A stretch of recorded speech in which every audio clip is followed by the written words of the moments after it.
ये हाफिज मोहम्मद अमीन साहब हैं, अब अपनी अगली दुकान का विजिट करवा रहे हैं और ये देखें चाबी भी दूर लगा रहे हैं देखने के लिए इनको आई हुई है साथ। ये हाफिज साहब जी घड़ा दिखाओ कोई घड़ा। ये हमने इनका एक टेस्ट लिया कि हाफिज साहब हमें घड़ा दिखाएंगे और देखें कि एक बर्तन नहीं टूटा हुआ। लाइट पालो जी, लाइट टूटते नहीं। हाफिज जी घड़ा, ये छोटा घड़ा है। अच्छा ये छोटा घड़ा है जी। हाफिज जी कह रहे हैं ये छोटा घड़ा है। ये कितने में हाफिज जी? एक हाँ जी 150 रुपए है। ये देख पानी जल्दी ठंडा दिया जाए 5.1 ऐसा। अच्छा ऐसा तो बड़ा है।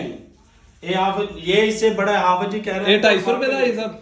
और आप ये देखें कि मुझे नहीं महसूस हुआ कि ये घड़ा छोटा बड़ा है। ये हाफिज जी ने बताया, फिर मैंने ये साल लगा के देखा कि वाकई साइज का फर्क है। हाफिज वो कितने का बड़ा घड़ा?